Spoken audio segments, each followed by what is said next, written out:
Jordan, and this is Yes, But Why podcast. Yeah.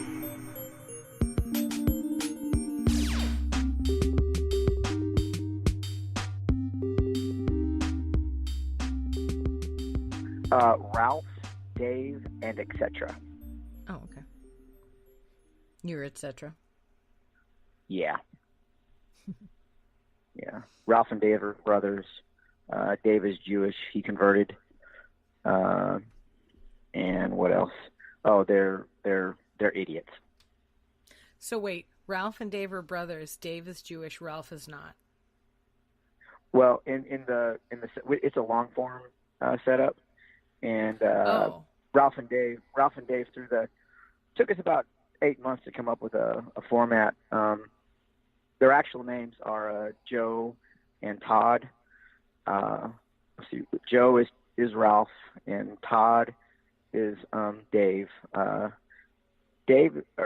is actually Jewish in real life, and we just started playing around with that, and we decided that since they're brothers, Dave is Jewish because he converted.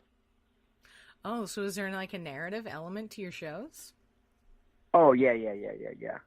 We it's almost episodic. We do anywhere from about 35 minutes. We've done about an hour before, because we're long form.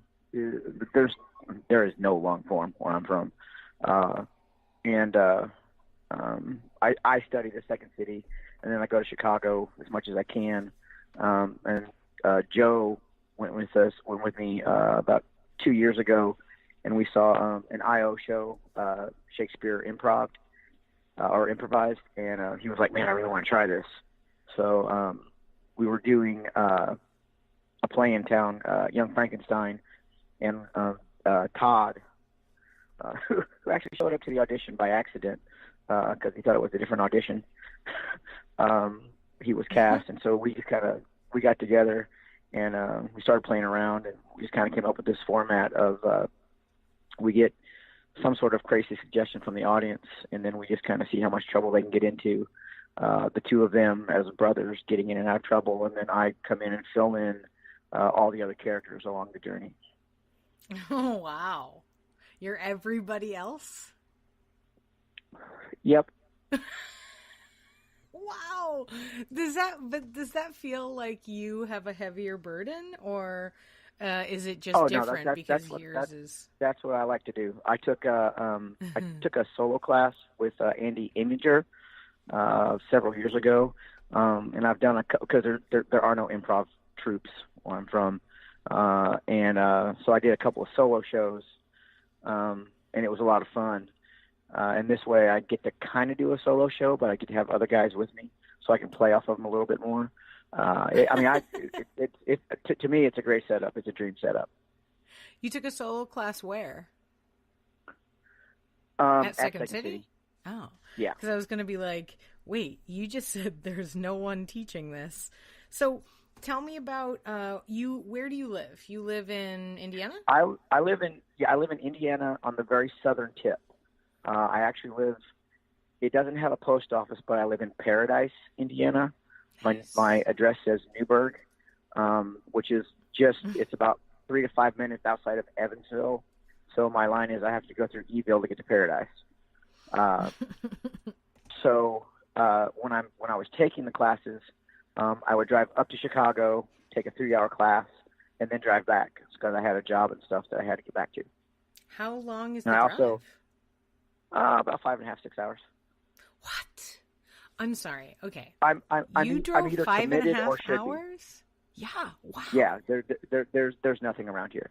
I took the Second City intro class like right before the conservatory for a year, so I drove up to Chicago once a week for a year to get through that program.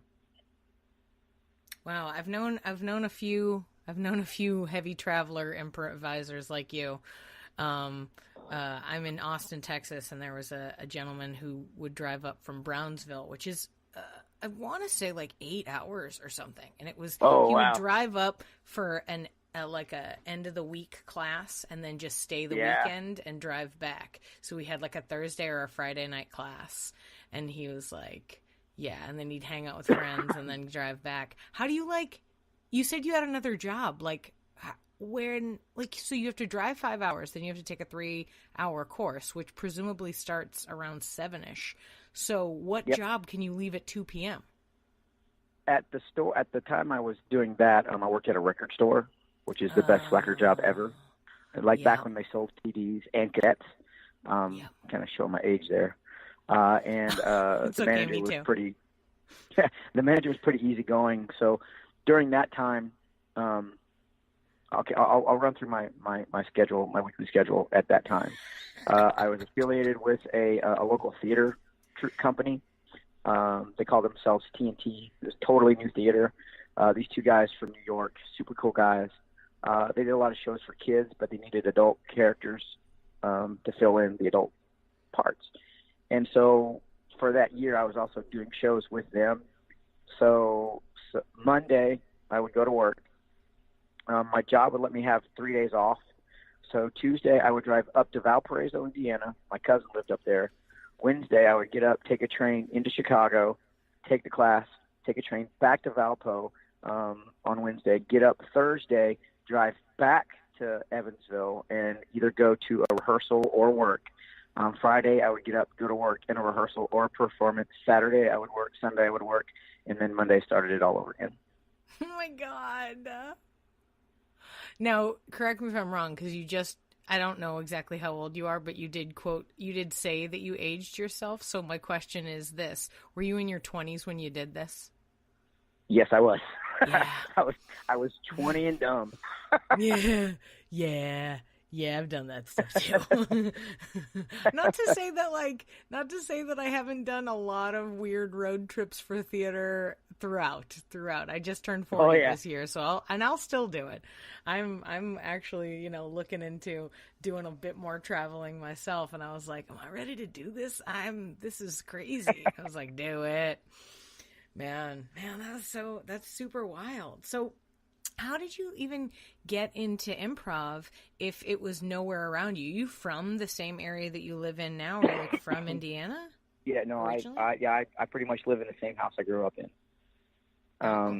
Nice. That's another interesting story. I'm full of stories, so I apologize in advance. For you telling stories on my podcast? How dare you be an interesting guest? This is ridiculous. I know. How dare I?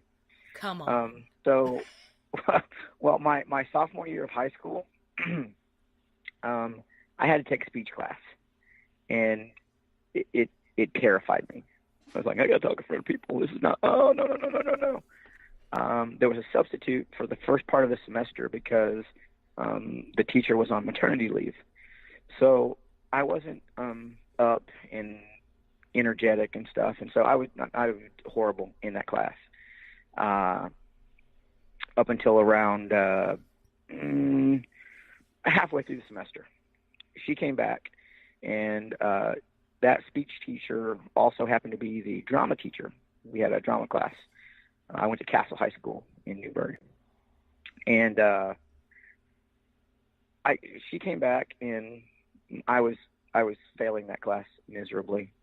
And the last project for her semester was to do, part of it was to be videotaped old VHS recordings, big old camera about the size of a Geo Metro, pretty much. And some of it had to be done live in class. So we got in a group, and our thing was going to be like an SNL type show, just skits and stuff. And I did that, and I did a couple characters, and then in class, wait, SNL before you glaze over the SNL thing, what era of SNL was it? I'm really trying to age you now. Well, yeah, this is the Dana Carvey, Mike Myers, okay. the early 90s. Yeah. Well, just because like I did almost exactly the same thing. Like you're saying, like you're in a speech class and they told you to do a project and you were like, let's do an SNL type thing. And I was like, oh my God, I did that too. Except for I did it in religion class. And Nice. I did an SNL bit on the 10 Commandments and we all did characters. And it was around... right? They were not happy. They were like, you're irreverent. And I was like, yeah, that's going to happen. The best part, too, about growing up is I would go home and tell my mom real sad about how I'd gotten in trouble, and she'd laugh. She'd laugh out loud and go, okay, that sounds fun. So I was like, okay, we're all right. It's not terrible. I was like, that the anger of my religion teacher was not reflecting normal people. Okay. Oh man. Yeah, but my era was like Adam Sandler, like the beginning of right before Will Ferrell, like there was a blonde girl whose name I don't remember. I'm sorry, you were wonderful. I think about you all the time. She did Amy Buttafuoco. Remember when that happened? Oh, and, yeah. And she did a character where she like flipped her hair a lot, and she had big nostrils. Yeah. And I loved her, and I wanted to be her. And then, I mean, I guess I kind of am now. I don't know who she is. Nobody knows who I am, so we're the same. But yeah, I was just thinking, like, which SNL are you, like, trying to do, Because everyone's trying to, like, be like the ones that are happening. So, fun. Cool. All right. Mike Myers, digging it. Super fun. Keep going with your story. So, I had to do, like, one of their, like, faux commercials. And my dad had this old brown bathrobe. It looked like a samurai robe. From the time I was a kid, I looked at this robe, like, that'd be a cool samurai robe. And my hair was about an inch below my ears. And so I took a ponytail holder and I gave myself a Pebbles ponytail on top of my head. And I took 2 butter knives, and I don't remember the whole thing, but it was something to the extent of, you have trouble slice vegetable. You have trouble slice ice. I have for you amazing slice them, dice them, dice them, dice. And I went on this whole tangent, and I got to the very end, and I was like, how much do you think something like this cost? $99, $95? No. And I went from $99.95 all the way down to $2.95, which took a while. Yeah. And the teacher was laughing at that point, which I thought, okay, I know, yeah, I did something good for a change. So I got an A for that particular project. And at the end of the semester, she'll call you up. She'll tell you what your grade is. She goes, Mr. Kempf, yes, ma'am, you are failing this speech class. I went, okay, I'm going to give you 2 options. Okay, you can either take speech again next semester. Well, I don't like that option. Or you can take my drama class next year. And I went, neither of those are options. Neither of those will do me any good. And so... What did you want to be at that point? At that point... what were your hopes and dreams? At that point, I was toying around with being a doctor. Oh, me too. Don't worry. Don't laugh. I also did the same. Yeah. And, well, I took a semester of Latin and then said, nope, a doctor I shall not be. Oh God, do you need Latin to be a doctor? Oh, I guess you do. You're right. Yeah. And I was like, I'm not. Yeah, no. I might not be able to write legibly, but I ain't no doctor. So I was like, well, I'll take your drama class. She's like, okay, you're going to pass with a D. So I went, no speech, yay. So I got into the drama class, and I took that for 2 years. And that was my junior and senior year. At the end, when your senior year, she always would say, okay, this is what you do really well at. This is what you kind of need to work on. And the last thing she told me was, your physical humor is great. You got really good timing, but your improv, you never get up and do anything. If you want to do anything, you need to work on that. And I was like, okay. Because when it came to the improv games in high school, I sat back and was like, there's no way I can do that. Sure. Fast forward 2 years, I took a couple classes locally. And when I say an improv class, it wasn't really an improv class. It was an acting class that the instructor used improv games to kind of get stuff going. That teacher's name was Sherry Crawford, and Mrs. J, my high school drama teacher, kind of got me in the arena. Sherry Crawford kind of brought me out of my shell. She was just an amazing lady. I can't give her enough just awesomeness. So we did a scene one night in her class, and I went in and I did it how I thought it was supposed to be. And she said, no, stop.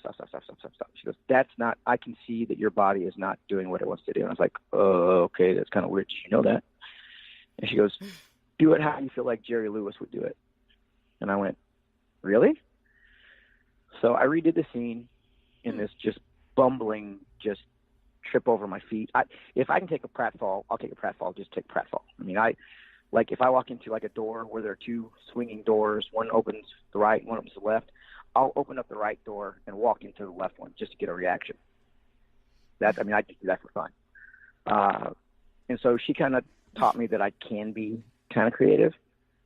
And then my cousin was living in Chicago at that time, and she kept telling me, "Oh, you got to check out Second City. You got to check out Second City." And I was like, "What is Second City?" She's like, "Oh, they're great. They're funny, and they do a lot of improv." I was like, "Oh, well." So I went to visit her one time, and her husband took me to see a Second City show, and I was like, "Holy cow! This is insane. This is just awesome." And she goes, "Well, if you want to take some classes there, you could move up here and do that." And I was like, "Really?" So the original plan was to move up there and live with her for a while. Unbeknownst to me, I had a pretty good anxiety issue, and I was kind of freaking out about the whole thing. I like that you call it pretty good. Well, yeah, I was I'm gonna die. Sure. Excuse me. And so I drove back home, and I was just disappointed in myself. I was like, man, I started this, and man, this is horrible. Talking to my mom and dad, and they're like, if you want to, you've got a job, you've got the money, drive up, take it and come back, and we'll support you, whatever. So then I spent a year driving back and forth to Chicago, trying to take heed of my high school drama teacher's words that I need to work on it. I figured if I'm going to work on it, I might as well work on it in one of the best places ever. So that's how I got introduced to improv. Wow. What's Second City like? I've never taken a class there. I've heard about it, of course, but what's the vibe? What was the environment, the community? It is, especially since you didn't hang out there a lot. Yeah, well, they thought it was the craziest thing ever. You go around, you introduce yourself. Where are you from? Oh, I'm from Evanston. I'm from, Valpo. I'm from, Lincoln, what is it? Lincoln, whatever. There's a Lincoln one up there. And they got to me, and I said, oh, I'm from Evansville. And they went, you're from Evanston? I go, no, Evansville. Oh, is that out by? I went, no, it's down by the Ohio River. And they said, you mean on the southern part of Indiana? And I went, yeah, yep. That's where I'm from. What are you doing here? I want to learn. And they were very, they were super cool. Like one night I missed the train to get back to Valpo, and somebody was like, hey, just hop in my car. I'm going that way anyway. Just super welcoming, super supportive. They take the yes and mentality and just roll with it. They're accepting of everybody, and it's just for me. Excuse me, I work with kids, so I work in germ factories, so you have to excuse my cough. Okay. I had never been on a big stage, so to speak. I had never been in a an arena where tons of incredibly talented, creative people. That was a diesel driving by the way. Have been. And I remember walking through the doors and just looking at the pictures and going, "Holy cow! Right. Holy cow!" These people stood. Bill Murray stood in that space. Tina Fey had gone through at that time. George Wendt. Ed Asner. All these guys. I'm going, oh, please, just let me be a fifth of as good as they are. And it's just, it's an amazing, for lack of a better term, it's an amazing energy when you get a room full of people that are just, the creativity is just seeping through their pores. It's endless of the opportunities and the ideas and which way a scene will go. It'll start out going one way, and then somebody would spring it a different way, and everybody just followed. It was just insanely awesome. That's so great. That's so awesome. And then super fun. Oh yeah, it was. Oh yeah, I spent most of my life just kind of riding the wave, and whenever I get done, something else comes up. I got done with Second City, and about 2 weeks later, a friend of mine said, "Hey, our guitar player quit. Would you want to play with us?" And I was thinking it would be like, maybe 2 or 3 months. And that led to about 8 years traveling every weekend to the East Coast, the South, the Midwest, playing music around the country. Which was, what was the name of the player? I just kind of like fall into the band. Well, the one name of the band was Olive Lucy.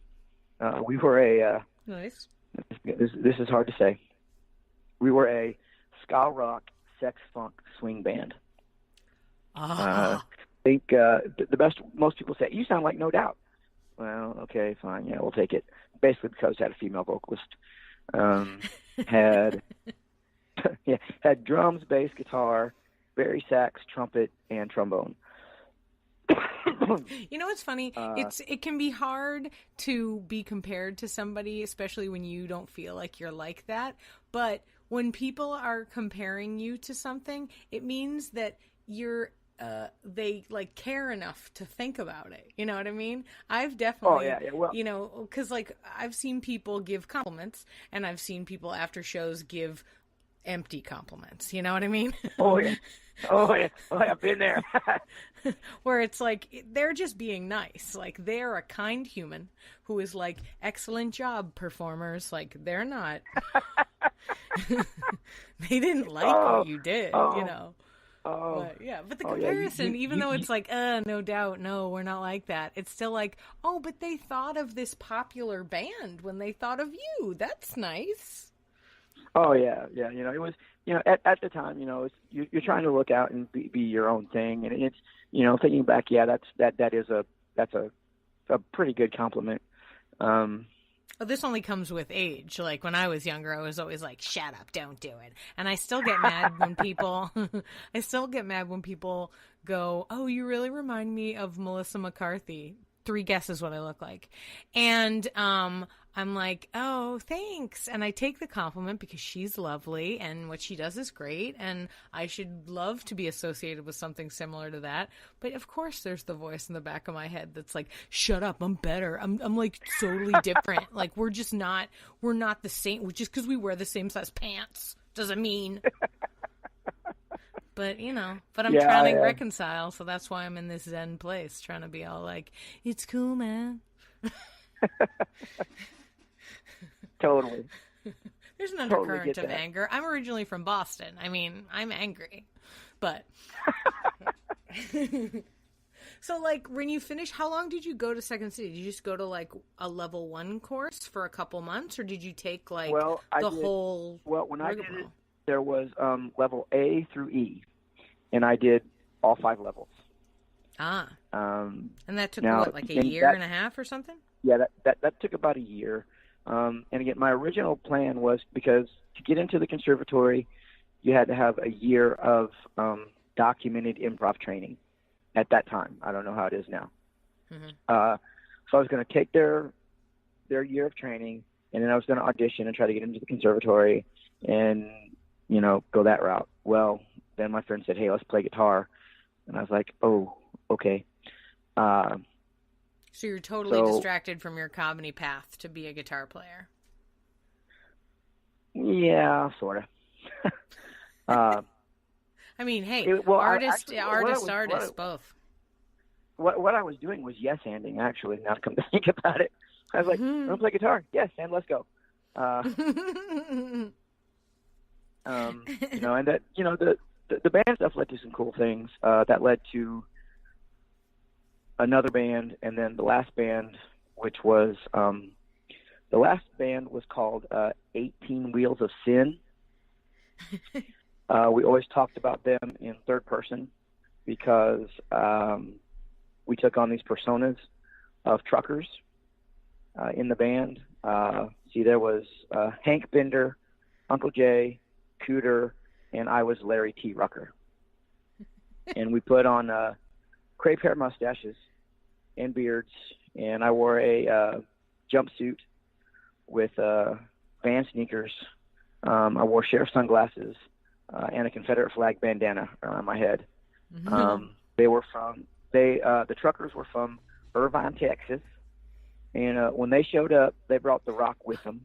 That's so crazy. I went to college in Irving, Texas. Well, see, we actually did that to play a joke on a friend of ours that was in Olive Lucy. He lived in Bloomington, Indiana at the time, which is about 2.5, 3 hours from here. And he was booking some bands at a local club. And we sent him this. This is back when instant messaging on AO or American Online, we're like, hey, we're 18 Wheels of Sin, and we was wondering if we could get a show up in your part of the woods. And so we came up with fake articles, fake reviews.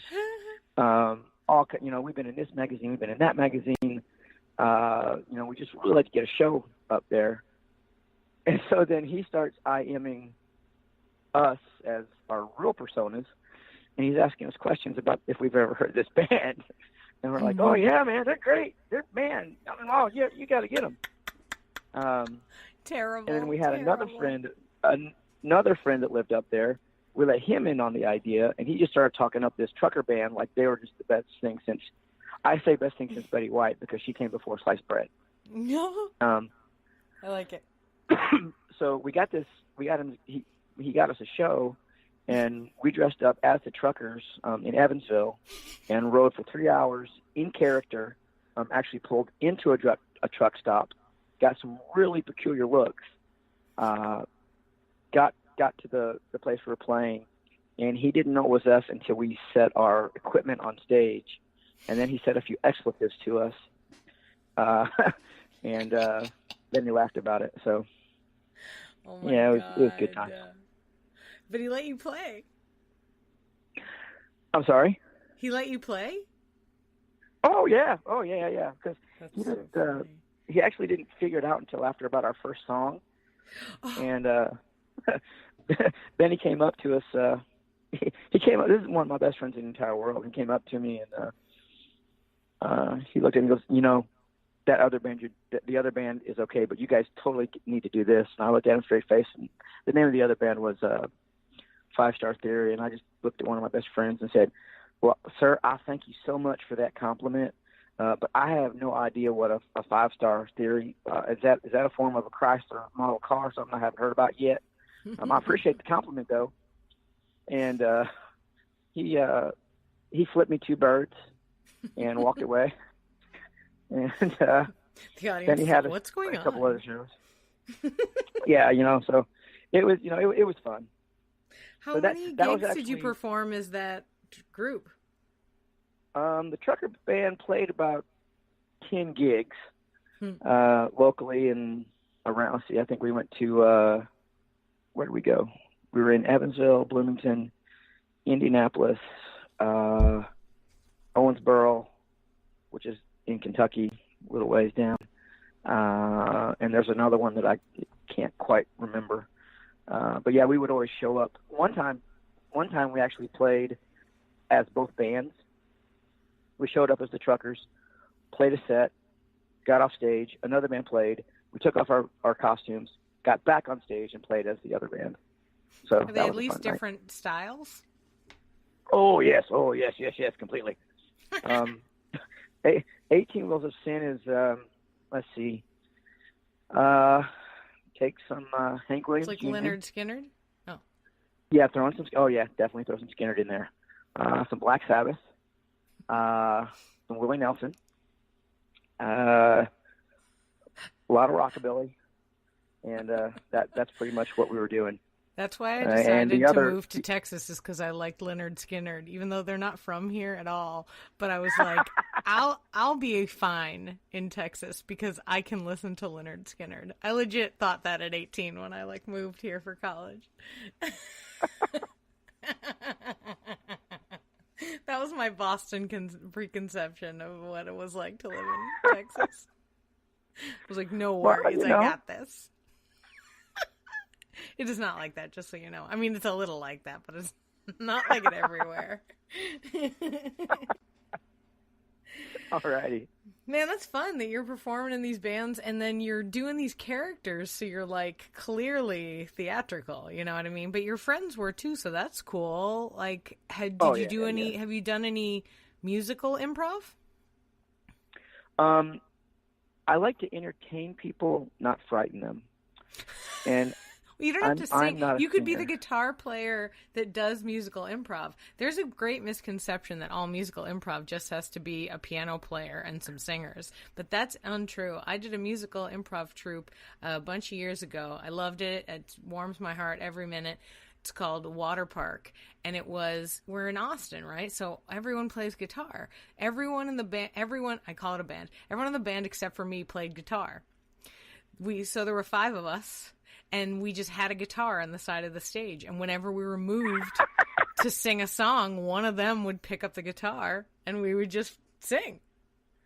Oh, that's so awesome. It's not, so it doesn't need, you don't need an outside party and you don't need a piano player, because both of those things, sometimes people are like, ugh, I don't want to deal with that. And we didn't want to deal with that.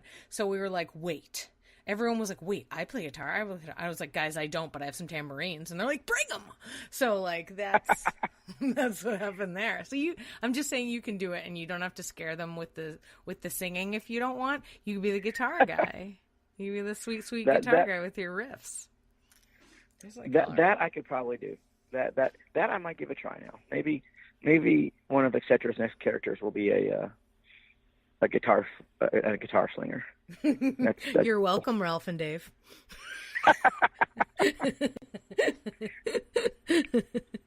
What about they will... Sorry, I'm still tickled. Oh man, tell me. So you're doing all this music. How did you get back into performing improv? Especially because you've mentioned a couple times that the area where you still live doesn't really have much in the way of organized improv. Is there disorganized improv? Meaning, are there other troupes other than you that are doing the same self-taught situation in your area? The only other improv troupe in town is the kids in the class that I teach. Oh, cool. Okay. They call themselves Scared Scriptless. They came up, an 11-year-old came up with that name. I was like, why didn't I do it? I've been teaching the improv class for about 8 years now. As far as getting into, let's see, right about the end of the band era, I was like, maybe I'll go back to college. Because I had kind of dropped out. I wasn't ready for college when I first got out of high school. Sure, I'm surprised you even decided to go to college at all. I mean, it's not entirely required. Well, yeah, and I did a great thing when I went back. I got a theater degree, which means I can act like I know what I'm doing. So you wasted money like the rest of us. I love it. Okay, cool. Oh yeah, totally. I mean, I didn't have it. I might as well spend it. And so that's the American way. Well, yeah, I can't afford a Maserati, but I've got one in my driveway. Oh God, you went back to college. Where'd you go to college? I went to the University of Southern Indiana. It was close. It was cheap. And it was just, at that time, there was no way to go to school without keeping a job. And so I was going to school. I was going to school full time, doing the theater department out there, working a full-time job, and a couple of part-time jobs here and there. And along that route, one of the guys that used to know one of the band members that I was in at that point had decided to take some Second City classes himself. So he had gone through that, and then he came back and he's like, well, hey, let's start a troupe. Well, let me wait, back up. So there was a troupe in town. They were trying to get off. They're trying to get their, trying to get off the ground. And they contacted me, and I contacted my friend Dustin, who was the guy that was doing the Second City at that time. And this was probably 10 years ago. No, it's been 20 years ago. Man, I'm good with math. And I'm an actor. I'm not a mathematician. Same. I can make up an equation. I'm not going to promise that it works. So we had a troupe for about 2 years. The problem with that troupe was there were 2 of us who had some training, and then there were 6 other people who just wanted to be funny. And and it's I tell my kids, it's not about being funny, it's about being honest. Just whatever situation you're in, react as the character would react. And something, if I use a lot of short form games in the class, the rules of the game are pretty much put the boundaries on where you can go, and when you get closer to the boundaries, that's kind of where the funny happens. And so, push it as far as you can get it, but just react honestly to the situation, and hopefully the funny will come. And I don't know, about 5 or 6 months into that initial improv troupe, one of the people said, hey, you know what? Excuse me. We should start an improv school. We should do classes, and we could charge people, and we could do corporate gigs. And like, dude, we've had a show. We've had a show. Like, oh no, we can. It's a way to make income. And I was like, nah, you're losing me. So that kind of disintegrated. And did that person go on to start a theater of their own? No, that person on to about 9 or 10 other part-time jobs. Right on. Just because it's like, it seems, I've heard that plea so many times. People be like, let's just start our own theater. And now that I've been through a couple of theaters, like I've done theater, been in different communities at different theaters and watched how they worked and stuff like that. I'm like, no, I don't want to be in charge. Absolutely not. Oh, yeah. I will join your theater. I will give you money. I will pay for the classes. I will do the thing. I will get on stage. I'm not in charge. No, thank you. Like, I'm good at being in charge of plenty of things, but it's just like, I don't know. It's just so, the business of running a theater is not at all why we got into theater. Oh, no. I'm purely a performer. Yeah. If a director tells me to go jump off the stage, okay, yeah, sure, I'll do it. But I don't really care to deal with like the local. I do a lot of work for a local community theater, Evansville Civic Theater. I'm going to give them a plug. Evansville Civic Theater. Yeah, Evansville Civic Theater. Yep. Ooh, okay. I'm friends with the director, and it is so hard to keep a theater going anymore. People, if they want to see a Broadway show, they can get on YouTube and watch it. There's a small, I'm not going to use the word theater community. There are people in town that enjoy going to see a live show and they appreciate it. But it's hard to get that small group to support a season's worth of shows. You have your season ticket holders, which are great. You do have a lot of like word of mouth people like, oh, I heard this show was okay. all of that is like so super appreciated. But there's also the cost of running, turning the lights on, keeping it heated, keeping it cooled. I know that several times within the last five years or so, the AC has gone out in the building, the heater has gone out in the building. Well, when you're trying to make enough money to cover rights and electricity to keep the doors open, when that AC goes out, well, we got to start scurrying. So I don't want.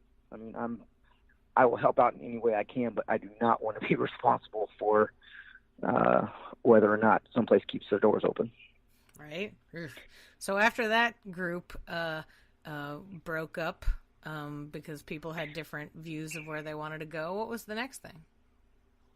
Well, the next thing was kind of a dry spell as far as improv goes. I hadn't really done anything for a while. So did you get involved in the community theater at that point, or start teaching? Because you mentioned teaching. I have been involved in the community theater for the last 20 years. That's kind of where I'm not a professional actor by any stretch of the imagination. There's nothing professional about me, actually. But I enjoy getting. Well, I got that theater degree. Yeah, exactly. I can act like I'm a professional. Yeah. You paid for that. Yes, I pay to make you believe me. So, it's what bringer shows are, man. You pay people. You bring 5 friends so that so you can get on stage. That's how they do it in New York. Well, hey, I'm doing the New York lifestyle, and I didn't even know. Hey, yo, yeah, I'm doing it. I got it. You're so New York. You looking at me? Sorry, I had to put it in there. Nice. So in 2006, I took the solo class from Andy Inninger because I was like, there's nobody around here. I'm going to learn how to do this by myself. And if you ever dabble in solo, the solo kind of style, man, your brain will just go to places that you're like, no, I didn't even know that was inside me. That's scary. Because all the rules kind of go out the window, because if you tell a character no, you already know why you said no, so the other character can play off of that, and you can just lead it down the way. I mean, you can have dream sequences, you can have time lapse. I mean, you can do that in any form of improv, but when it's totally up to you, and you're like, well, I've backed myself into a corner. Okay, well, I'm going to take a nap, and I'm going to wake up in a dream, and when I wake up, it's going to be completely new. It helped me understand more of what improvisation is. And that was a 8-week course, 8-week class. And along that time, there was a studio in town called the Rialto Studio of Performing Arts. And they did like acting classes and dancing classes and singing classes for kids, anywhere. I think they went down to like 3 years old on up. And they had I had spoken to them a couple of times about, I do improv, I like it, and then they approached me about 2007 or 2008. Has it been that long? Wow, I'm getting old. About doing an improv class for their studio. And so I started that. And the more I taught it, and this whole time I haven't been really performing any improv, which is, it kind of starts to be like, oh, I really want to. So I started teaching these kids. Yeah, you get the nerves again. It was, I kept, watching them doing it. And this is another reason why I don't think I could ever be a director. I'm watching them doing it, and I'm like, I should so be, I got a great one. This one, and I've got some of the kids. Some of them have gone on to college. I've got some kids right now that have been with me for 6 years, and they are rock stars. and the class got to be to where it was more of a troupe than a class. And so I totally changed up the format of rather than coming in and going, okay, we're going to work on this today. We're going to do this today.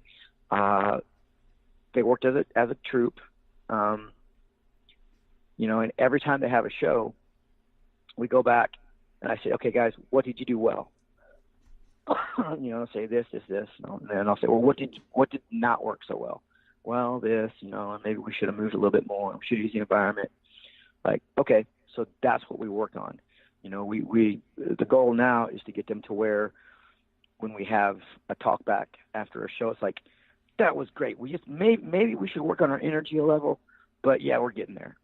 That's the end goal. We're not quite there, but they're getting there. And so I'm teaching the class, and I'm like, man, I really, really, I'd really like to get up there again. And then, well, like I said, 2 years ago, Joe, Todd, and myself, and I was in a musical, Young Frankenstein. I didn't sing. I sang. Like I said, I like to entertain, not frighten people. We were all doing the show, and we just started talking. And Todd is actually from Chicago, so he's got the understanding and the language to understand. If I say, just enhance that, or why are you doing that? What would your character do in that situation? He just kind of goes with it. Mm-hmm. And then Joe, like I said, we watched Shakespeare improvised, and his jaw just hit the floor. He's like, they did 2 acts. They did a first act and a second act. I was like, well, yeah, they set it up, and then they come back, and it's like, we got to try that. We got to try that. And then we got back in town at the end of Young Frankenstein, and started with a couple of people, and it's kind of like, yeah. And the three of us just kind of started playing around with format. I think we first started with because I love a group called Bass Prov.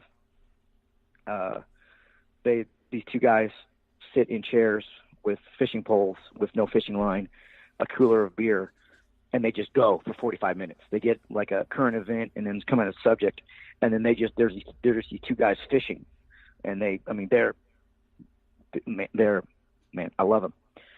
So I wanted something similar to that with reoccurring characters. So we tried. We were all theater geeks, so we're like, let's be in a dressing room, and we're all sitting at the mirror, and we'll just wait, and then when we leave, we got to go be in a scene on the play that's ever happening, and then we'll come back. We did that, and it was horrible. And then we tried playing poker or blackjack, which failed miserably. And one day we got up, and like, let's just play. Let's just see what happens. And Ralph and Dave just kind of were born, and just for fun, I kept, if they would, mention a character, I would just become that character. And now the fun game that they like to play is, which dialect can Leo not do? So I'm not great at a Russian dialect, but they love to bring in Russian characters. We've had a Russian drug lord, a Russian. Oh yes, we had a Russian drug lord, a Russian. I think one was a pimp, one was a scientist. If you want to do some research, there's a television show called The Americans where half the show is in Russian, so you can watch it, and then it'll help. Well, it's about Russian spies, so it's also cool. It's not like I'm making you watch some terrible. Not like I'm suggesting, and you're going to turn it on and be like, what is this? And it's like, well, it does help me with the accent. So, no, it's a good show. No, I will check that out. I'm terrible with accents myself. My husband makes fun of me all the time. When I start an accent, it morphs into other things and usually ends in Jamaican, which is terrible. I should never do Jamaican. It's not correct. It's not okay. But somehow every accent, Irish, British, Scottish, French, Swedish, all just fall slowly until all of a sudden I'm saying man, and it's terrible. I don't mean it. It just happens. They'd get me right away is all I'm saying. Ralph and David get me right away. So they like to mess with you. Yeah, and that's oh, excuse me. That's part of the fun we have. The three of us is trying to get each other into situations that are just ridiculous.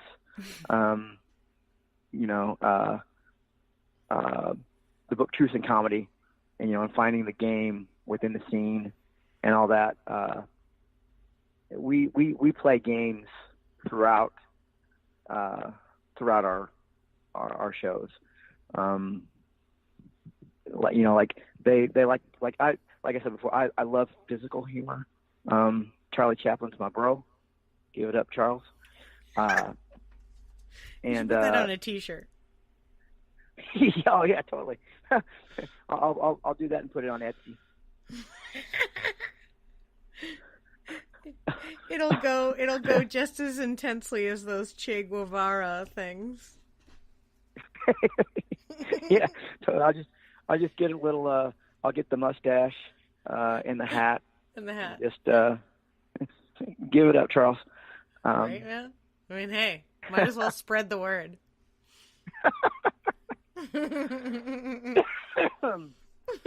See, when you see that on Etsy in about 6 months, you're gonna go, I really didn't think he would do that. If you don't send me the link, I'm gonna be mad. Okay. No. Now I gotta talk to my wife to see if I can have the money to start it. You just need to go online and look up how to screen print at home. They probably have. You can make it out of a cardboard box these days. You can do anything. That's the best part. I will have an Etsy shop formed from Pinterest, and I will market it on Instagram, and maybe I'll get some clicks on what's that one where you swipe left or right. I don't know. I'm married. I got married after Tinder. Yeah. I always tell people I got married before Tinder was invented, so I was saved. Like, no, I'm no thank you. It's like I don't know which one, right or left. Which one do I like? It's hard to know. I don't know. Is it political parties? What? That being said, I love this idea, and I'm glad we've gone down this weird rabbit hole of you starting an Etsy shop with Charlie Chaplin things. But just like legitimately artist to artist, let me give you a bit of advice. Look up how litigious the Charlie Chaplin the people that own it, his image stuff, because you don't want to get excited and you can't make a T-shirt because it turns out that like Susie Chaplin, the great-great-granddaughter, doesn't let his likeness be used, blah blah blah. Oh yeah, it's rights and stuff like that are crazy. I'm actually back to why the business of doing theater stuff and why the business of doing artistic stuff can get yucky and gross. The fact that I had to give you that piece of advice is like, ugh, I hate that I had to even say it. Well, no, I'm kind of in the middle of trying to find rights because me and the boys and Ralph, David, etc. want to do a live stage version of Weekend at Bernie's. Oh. Yeah, I'm going to be Bernie. I'm going to get on stage. Of course you are. And I actually found Terry. I'm horrible with names. Terry. Yeah, what's his last name? He played Bernie. Yeah. But actually, I Cruz. I Facebook messaged him. No. No. Gil Kaiser. Terry Kaiser. Yep. I found him on Facebook and I sent him a message. And his assistant got back with me. I was like, hey, man, do you have any idea where I can find the rights to the script? Because it is nowhere to be found. And the last bit of information I had was the last studio to own it was MGM, but after that, I don't know. So I'm actually, as we speak, I'm on the search to get rights, and it's a nightmare. It is just an absolute nightmare. It really is. But it really is. Wild. And the kicker of it is funny. there's a group in Portland who actually, because I was doing some research, there was a group in Portland that actually did it, but I contacted them about how they got the rights to it, and then they stopped communicating with me. Because they didn't have the rights. Yeah. So now it's called Weekend at Lenny's. That's what they're doing. It's different now. They changed their show. You're like, hey, what do you guys think about laws? And they're like, we're not friends anymore.